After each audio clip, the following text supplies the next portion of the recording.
Hello and welcome. A day before the Union Budget, you're watching India Today's special coverage of the state of the economy. Dr. Anant Nageshwaran, the country's chief economic advisor who presented the economic survey, will be joining me live in just a moment from now, as will some of the country's top economists, as I try and make sense of the state of the economy. The economic survey speaking very clearly and tersely about what needed to be done to get the economy to grow fast. The question is the government and the finance minister listening? The Prime Minister gave some clues when he spoke this morning. We're going to give you the full sense of what's going on and what to expect in the Union Budget, and that's my top focus on the news track. कि देश के हर गरीब एवं मध्यम वर्ग समुदाय पर मां लक्ष्मी की विशेष कृपा रहे. Prime Minister hints at income tax relief.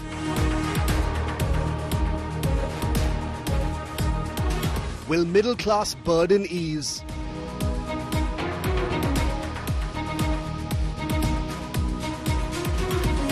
Big expectations from the budget.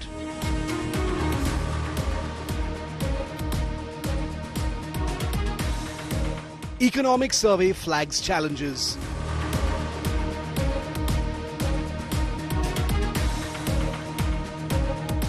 What will boost growth and investment?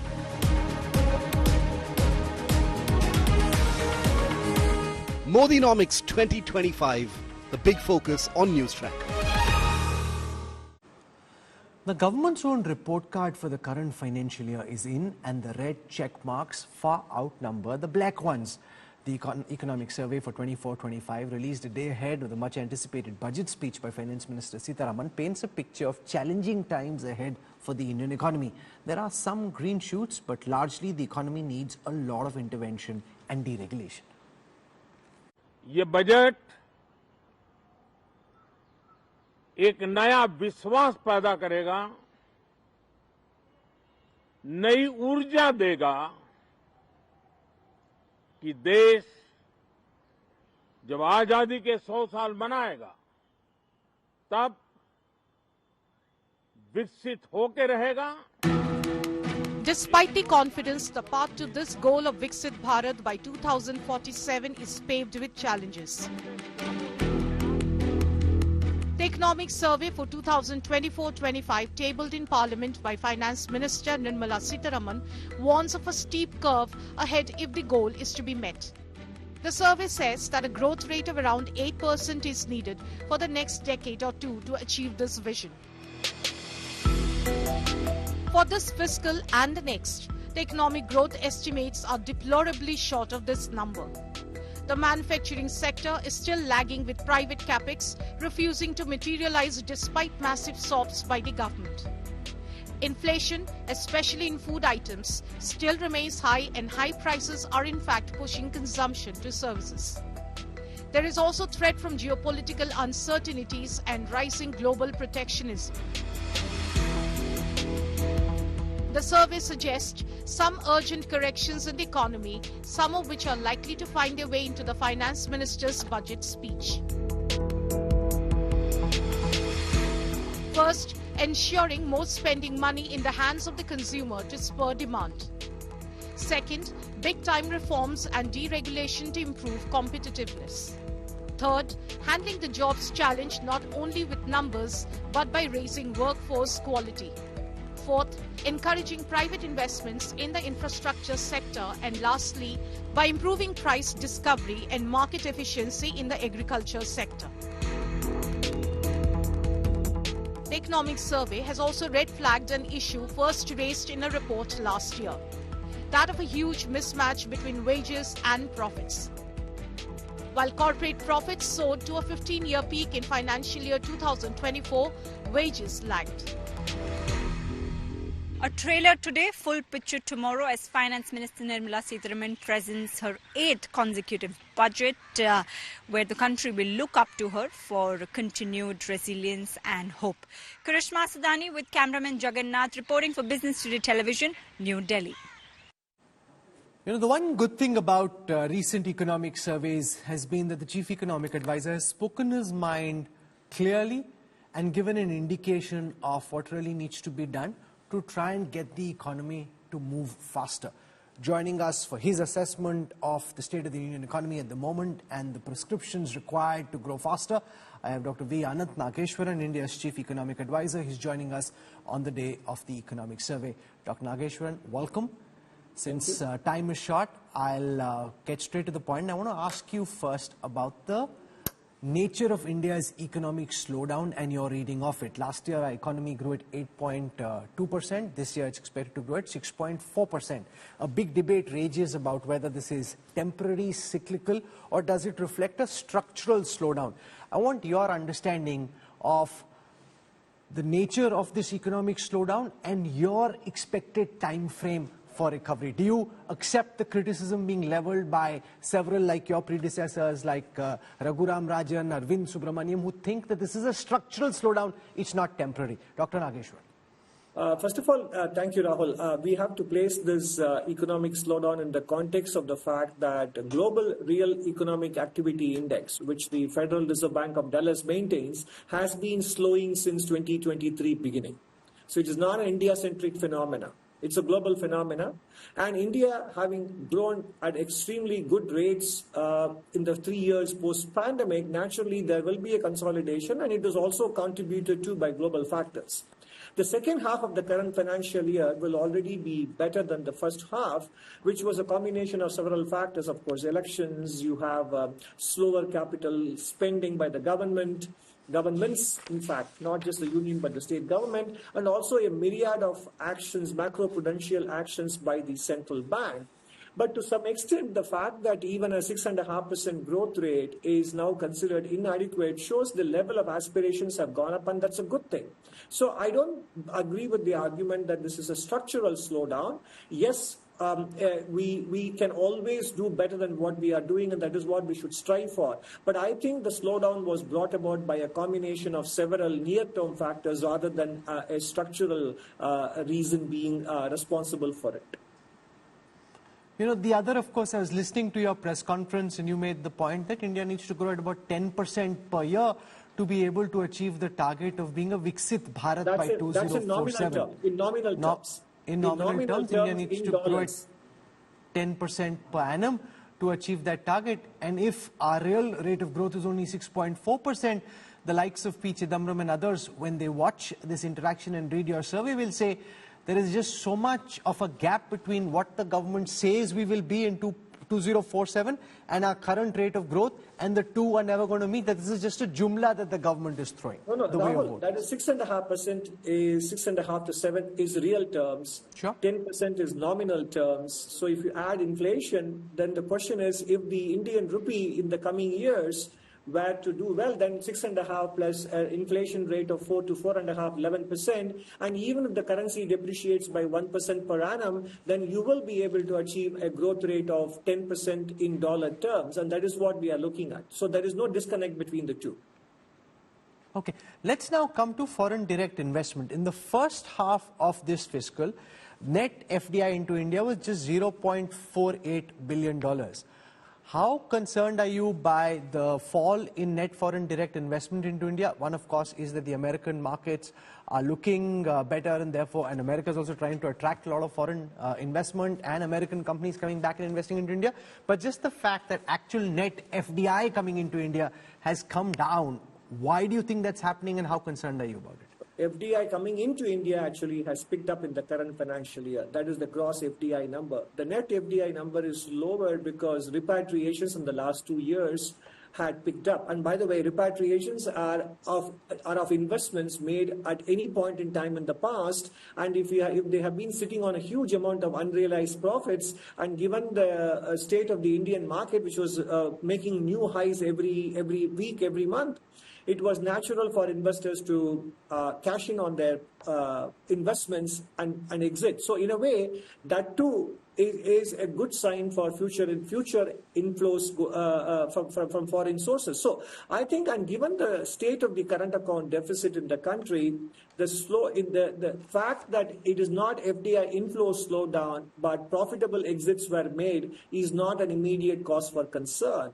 And moreover, again, the global context is foreign direct investment flows have slowed down to every destination, and it is not an India-centric phenomenon.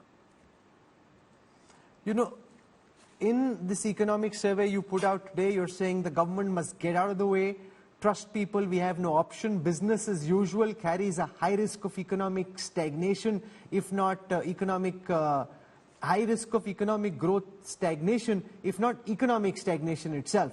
You're also asking the government to wipe out the trust deficit between government agencies, which have to set the agenda in this regard. You know, what's the message that you're sending? There's a very potent message there. I can read what the message is, but do you think the powers that be are listening to their chief economic advisor on this? Very much so, and it is again, I would like to clarify to you, when I say government, I refer to government system in the country, which includes state, local, and all government ministries, even in the union government. So it is all government, not just the union government.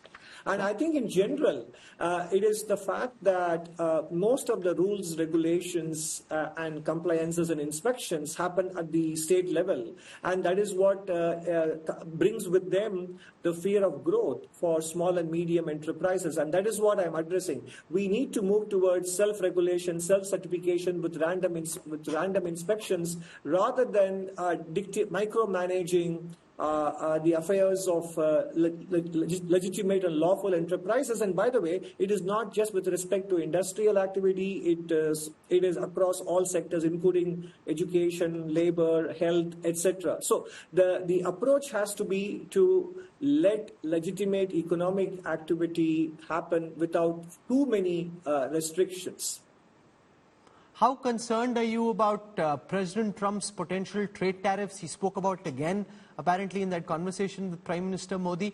The Prime Minister goes in a couple of weeks to Washington, D.C. What kind of actual tariffs are you expecting against India? What are your recommendations, Dr. Nageshwaran, to the Finance Ministry and the Commerce and Industry Ministry about how we should try and navigate this? No, I think, Rahul, it is no point trying to be speculative about it because a lot of things were said during the campaign, etc. They have not yet happened, even for other countries which are in the front line. So I think we shouldn't be trying to jump the gun here and figure out. And these are all actions that have to be taken by the Ministry of Commerce in consultation with various other ministries and industry bodies, etc. And I think it will be somewhat presumptuous on my part to try and anticipate what those tariffs will be and therefore what action should be taken. So speculating on them in public will not necessarily be the best way to approach this issue. One of the big conundrums in India's growth story has been about private investment. India Inc. investing big time in the India growth story, and many have wondered why private investment, which has been in the mid-70s in terms of capacity utilization, hasn't really kicked off. It has in some sectors, but there isn't a virtual investment cycle which everyone's been expecting. Now, Arvind Subramaniam said recently, and I want your thoughts on it, that the government's policy of promoting a few national champions, of favoring a few companies, has a chilling effect on broader investment, and overzealous taxation, arbitrary application of rules, and weaponizing state agencies has dampened investor enthusiasm. How do you look at this conundrum, and how do you respond to Arvind Subramaniam? But that is his interpretation. I mean, the investment slowdown, first of all, happened in the second decade as well. And that was because of the balance sheet issues that they faced. And the balance sheet issues were fixed, and then the pandemic struck. And as the pandemic ebbed, then we had the conflict in Europe, followed by rising interest rates everywhere. So I think there are multiple causal factors here, and for him to reduce it to this factor is his personal bias and view. I don't have to comment on that. I think the private sector is indeed investing in several sectors. And we may say that the growth of these investments must be even more than what they should be, but that is a matter of interpretation again. But to some extent, the private sector can contribute. Private sector were being subjected to the fact that government is favoring one or two sectors. The fact is, all-round corporate sector profitability was at a 15-year high in March 2024. So what he said doesn't square with this. And therefore, much of the reason for capital formation being on the slower lane is also partly because of global factors, interest rates, and uncertain demand to which they themselves may have unwittingly contributed, and that is where I want them to work on, what they can fix, which is in terms of making sure that hiring and compensation practices are reasonable enough that creates its own demand. And in my press conference, I gave the example of Henry Ford raising the minimum wages because he said, I need my workers to buy the cars that they are making. One last question before I let you go. You're projecting a growth in the range of 6.3 to 6.8 for the next financial year. If the slowdown is temporary, why is growth next year projected to be roughly in the same range as your growth numbers for this year? Why aren't you predicting a bigger uptick?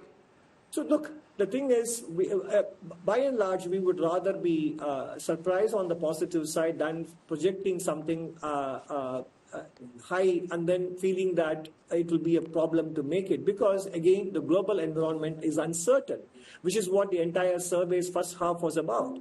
And more importantly, we also know that financial markets around the world are probably also going through this volatile phase. And when the correction happens, that will also have an implication. So we are trying to factor in some of these developments and project a number which has a reasonable chance of being met or exceeded. And that is the kind of approach the Ministry of Finance had taken in the last 5 years with respect to growth assumptions in the budget, fiscal deficit assumptions. Promise what we can and try to exceed that, and that is the thought process behind these projections as well, Rahul.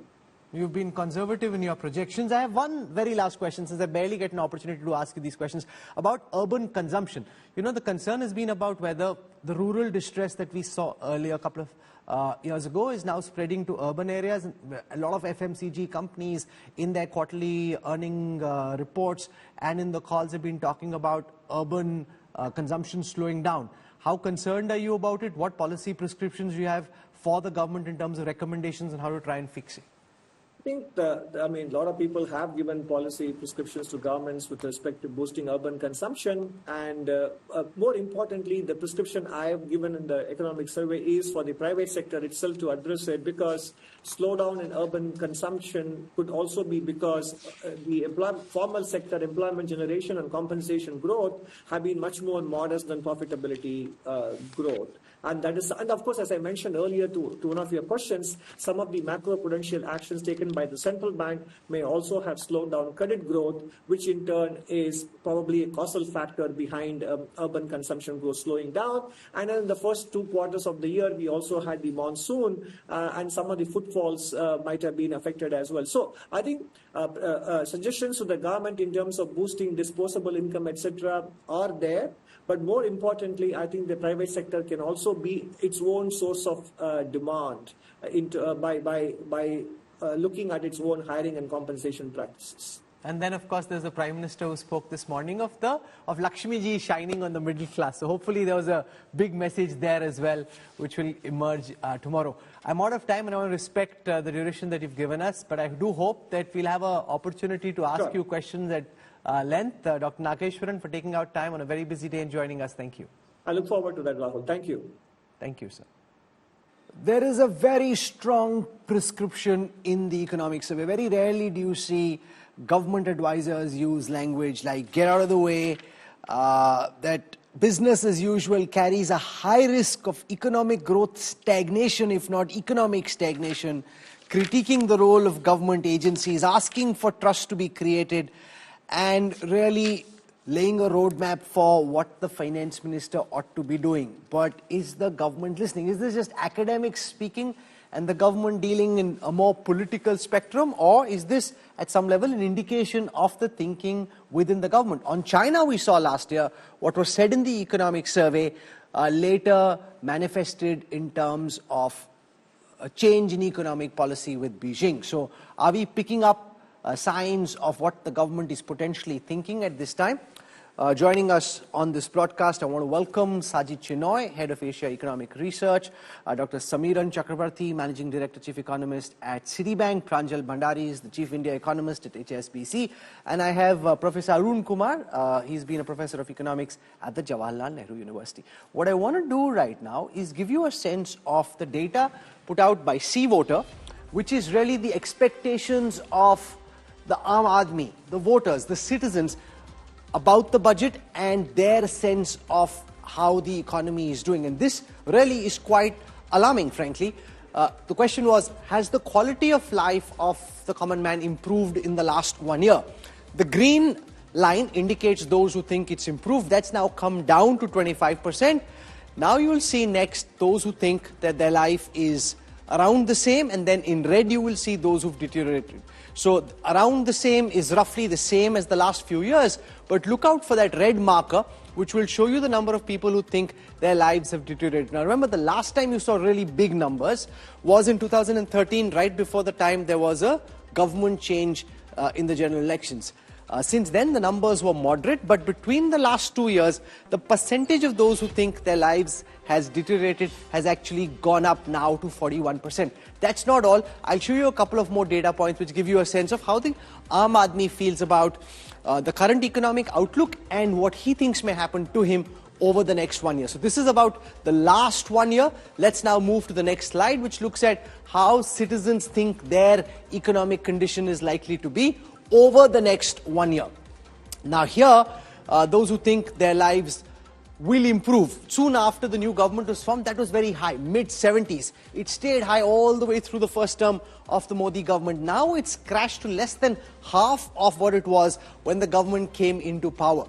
Those who think their lives will roughly stay the same, that's the blue line coming up on your screen, and that is a plateauing line. 35% in 21, 33% now, so that's a plateauing line. But look at the red line, which is really the most worrying, which is about those who think their lives are likely to deteriorate. Here, if you see, the percentage of those who think their lives are likely to deteriorate are more than those who seem optimistic or ambivalent about their condition. That's now up at 37%. Earlier, there were fewer people who were pessimistic and more who were optimistic or ambivalent. Now that's changed. It is inflation which seems to be causing the greatest worry. Let me show you the outlook on inflation and the outlook on household finances. So opinion on inflation, those who think prices have gone down, has come down to 24%. That's the green line on your screen. You see it's actually coming down. Those who think prices have gone up. Now look at this red line, which in 2020 was at 76%. Those who think prices have gone up between the last year and now, there's an increase and that curve goes upwards to 64%. Those who think prices have kind of remained the same, that's the blue line coming up on your screen. Again, that line is plateauing at just 12%. So very few people think prices are the same. Those who think prices are going up is now at 64%. I'll show you one more data slide on your screen right now. This is a very quick sense of how viewers, voters are assessing the state of the economy. This is data by C-Voter put out for India today. Is inflation having an adverse impact on your life? Those who think it's getting unmanageable now stands at 51%. This was at a low of 25% in 2017. From there, it's more than doubled to 51% now. Those who think that, yeah, inflation will have some kind of an impact, but not much, that number is actually coming down. That percentage from 41 in 21 has now slipped to 29. Those who think that there is no impact at all, that there's no impact, is actually now a very low 20%. So outlook on growth, outlook on inflation, and there'll be a few more slides we'll have out during this broadcast, doesn't seem very good. So I want to go across to Sajid Chinoy. Sajid, typically the middle class and those who get surveyed in such polls have been bullish about their prospects under the Modi government. This data seems to suggest, for once, that middle class is now feeling the pinch and their prognosis of their own economic fortunes doesn't seem very bright. Rahul, two quick observations. One is you've noticed many of these lines actually began to inflect after the pandemic. Okay. And B, you're seeing similar results around the world when it comes to inflation, right? So around the world, you've seen that there's a perception of a cost of living crisis. And the disconnect here is, economists and policymakers look at inflation rates, what used to be 6% is now 5% or 4%. But common people look at price levels. And when you get 5 or 6% inflation year after year, over a 4 or 5 year period, you see a 30-40% increase in the price level. Now, one other point is when the economy is doing very well, and you have higher inflation, but good job prospects, it's more tolerable. What we've seen since the pandemic is repeated supply shocks. Right? It was first from the pandemic, then from the Russia-Ukraine war. In India's case, it's been elevated food inflation. So one can empathize with this. The good news, I think, is finally we've begun to see food prices roll over. I think after a long time, expect to see headline inflation in the 4% handle for the next 6 months. So I think that's the first part of the puzzle. But the second thing, and this is the last thing I'll say, is that, for countries like India, employment is also crucial to absorb the effects of higher prices. And I think one thing that you saw the economic survey hint at is growth in India needs to become more labor intensive. And I know we'll have a bigger discussion on that. So I think both parts of the engine need to work, that you need to ensure that growth is more labor intensive to create jobs. And hopefully these series of supply shocks is behind us and there's some relief for people. But these numbers that you showed are very similar in many countries around the world post-pandemic.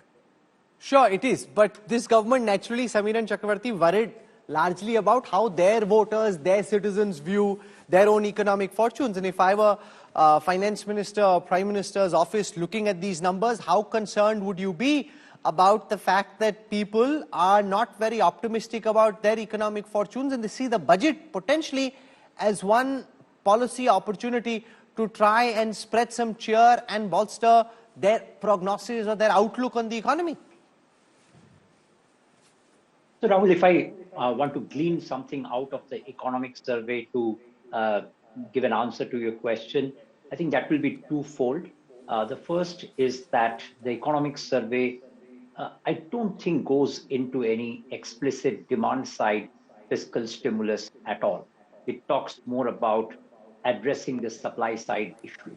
So from that extent, it is difficult to expect that the budget will be very stimulative. We are all expecting that the fiscal deficit will come down. But even within that backdrop, there is a possibility that we get small tweaks in the income tax, etc. We think that about a 0.1% of GDP space is there for income tax reduction. That could give a bit of a cheer to the consumer. So that's one part of it. The other part is that it is, as Sajid was also mentioning, expected that inflation rates have peaked. And from here on, we are going to have an extended period of cooling of inflation. We can make sure that that stays longer by doing, again, all the supply side right steps on agriculture. If we get that, then with a lag, we would probably see all these charts that you were showing. Their trend lines will also change. We need a good period of this inflation to moderate on a sustained basis. Pranjal Bhandari, when the chief economic advisor says business as usual carries a high risk of economic growth stagnation, if not economic stagnation, the message is the government must get out of the way, allow business to focus on their core mission. That's rolling. This means rolling back regulations significantly. Now, that's very strong language. Does it, to your mind, reflect the urgency of the situation and the dire straits the CEA thinks the economy could be in if the government doesn't act? Or is it really just an academic's prescription and the budget will be made more in the political world? So Rahul, let's just take a step back. When all the charts that you showed just basically just screamed out one thing to me, which I've been saying for a while now, that there are two Indias at play. One is what I call the new India and the other is the old India. The new India is high tech. It's been growing at 15% per year. It's got all the high tech things like mobile phone manufacturing, digital startups, but it only employs 5% of the people. And then you have the old India, which employs a lot more of the people, is 85% of the economy, is agriculture, small firms, and hasn't been growing as well. It's been growing at about 5.5% or so. And I think this is really the crux of the matter, that it's good, it's great that high-tech India is growing very well, but you also want the mid-tech India to start to participate in this whole growth journey. Now, how does mid-tech India participate? I think there's a lot we can get from raising ourselves in labor-intensive sectors like textiles, footwear. These are very jobs-intensive, but they need a lot of deregulation. You need the government to go out of the way. You need private sector to really unleash their energy. You do need the government to do a few things like, for example, not raise import tariffs too much, simplify taxation. But at the end of the day, you need them to be out of the way once some initial cleanup is done. And I think this is exactly what the chief economic advisor, in my view, had in mind, that how do you unleash the entire mid-tech and basically old India and get them to grow the way high-tech has been growing for the last couple of years? Professor Arun Kumar, when you look at the data that I played out from Seawater, is there a sense of deja vu that this is what you've been saying for a while, now being captured very clearly by these numbers? What's your reading of the mood of the economy as far as the Seawater data for PSE is concerned?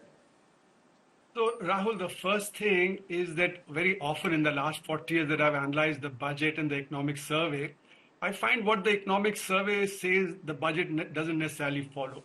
So therefore, we can't really depend on what the economic survey is saying. Coming to your data, I agree with Pranjal that, there are really two Indias, and I'd categorize them as organized and unorganized. Not just high tech and low tech, but organized and unorganized. This K-shape is what is reflected because unorganized is almost 94% of the employment, and their prospects have been going down, and that's why I think the mood has actually deteriorated. They are the ones who get affected by inflation, and I agree with Sajid that it's really prices for them. I've been writing this for the last many years that, rate of inflation coming down doesn't mean that prices are coming down. Prices are still going up. And the unorganized sector, by definition, is not able to get its wages increased. Now, coming further, what I see is that the economic survey doesn't have an overall macro perspective. There are a lot of contradictions in it. For instance, take the environment issue. What they are saying is not reducing consumption, which is actually driving the consumerism that's driving the environmental degradation. They're only talking about more EVs, etc. These have to be sorted out. Similarly, in the period 2004 to 2009, we had a high rate of growth in spite of all the regulation that was there. So regulation is not really the issue. The issue really is demand. For the organized sector also, demand is petered out. So let's spend some time, Sajid Chinoy, on that, because in a lot of the earning calls... Rahul, let me just complete for a moment. Let me just complete. Also, the issue is that I think this, positivity on the price front, supply shock is, somewhat misplaced. Given Mr. Trump has come, he's talking about, raising tariffs. That's going to impact prices all over the world. That's going to, impact supply chains. And therefore, inflation is not necessarily going to come down very soon, given what Mr. Trump is promising. So I think we have to really worry about some of these things. They're not going to be as easy. It's not just an internal thing on which we have control. They're coming from the external sector. And therefore, we have to sort out our internal problems because we cannot sort out the external problem.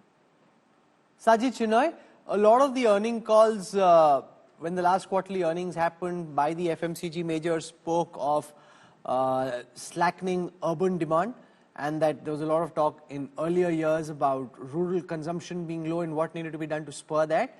What do you think, how real do you see that as being a problem? What do you think Finance Minister Sitharaman should be doing to try and spur urban demand?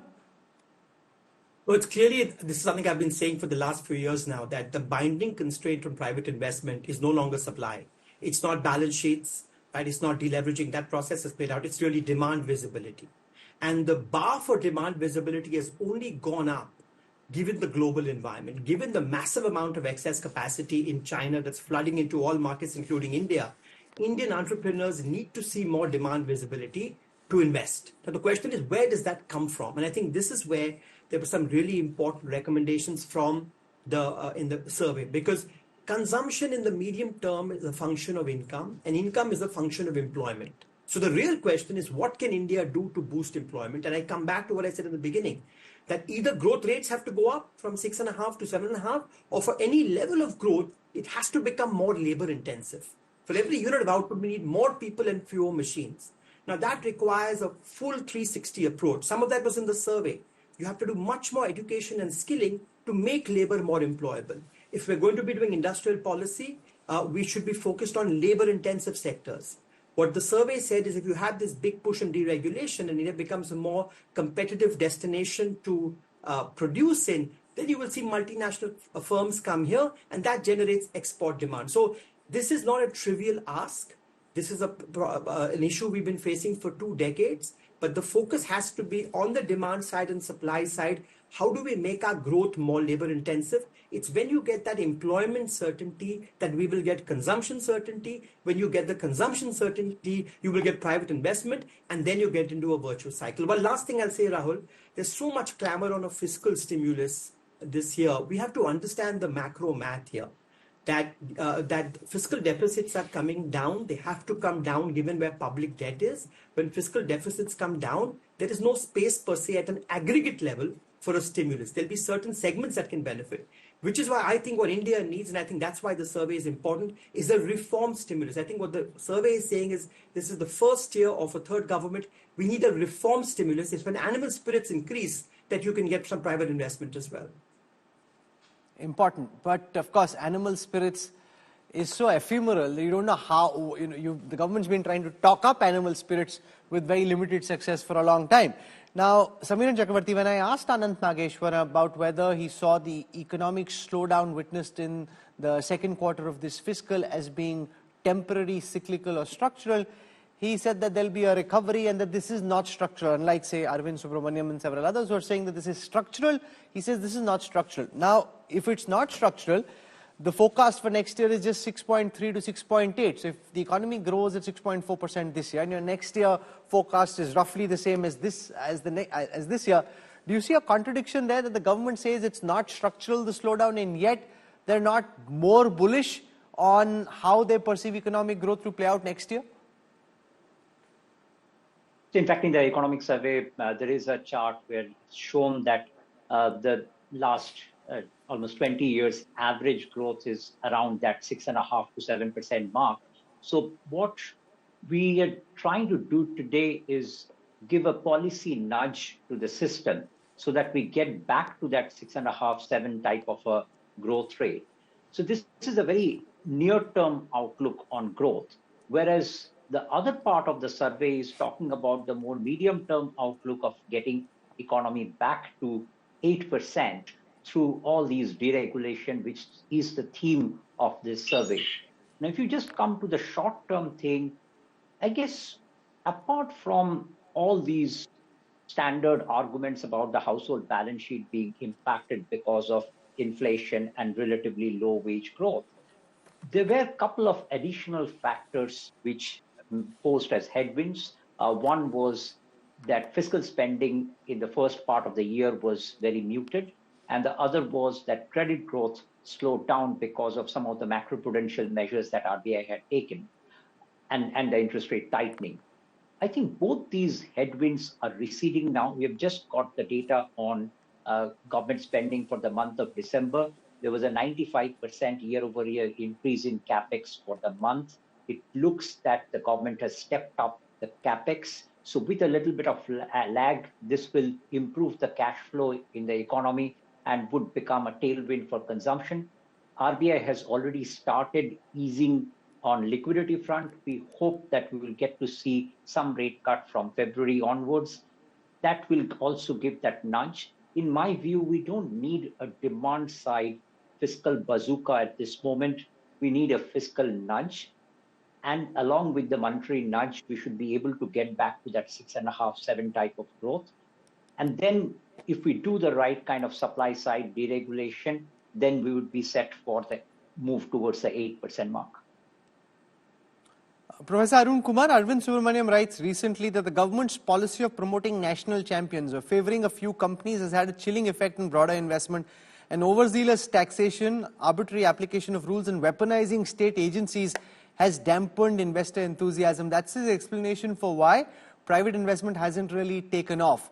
The economic survey talks about this in a far more refined, sophisticated language than the bluntness that Arvind Subramaniam demonstrates. But do you see that as being a contributing factor? Sajid, I mentioned a lot of excess supply, manufacturing capacity in China, which isn't utilized, and therefore there's no visibility on demand, which is also why India Inc. isn't investing further. So, there are two components, what is happening in the unorganized sector and what's happening in the organized sector.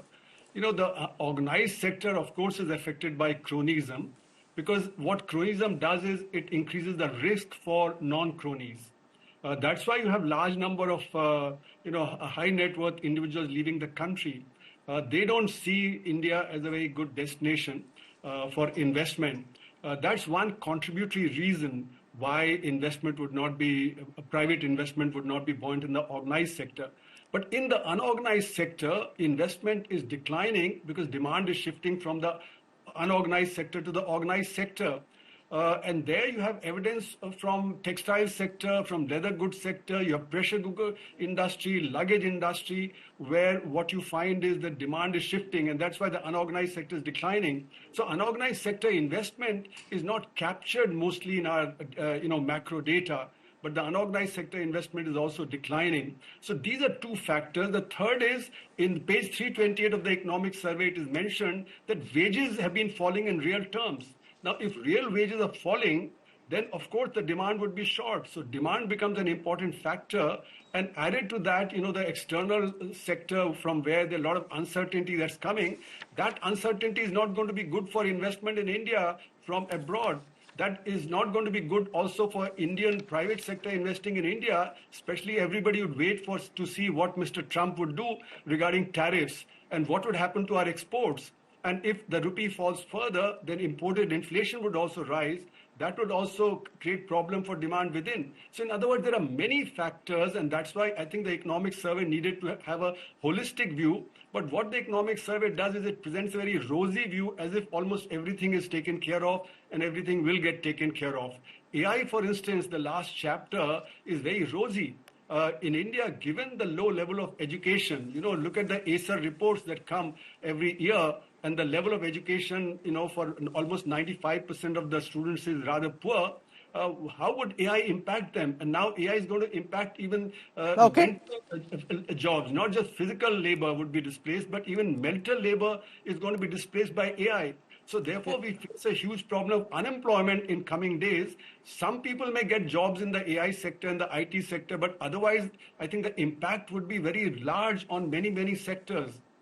Pranjal Bhandari, one is the outlook of citizens, the other is the outlook of Indian investors when it comes to investing in the Indian economy.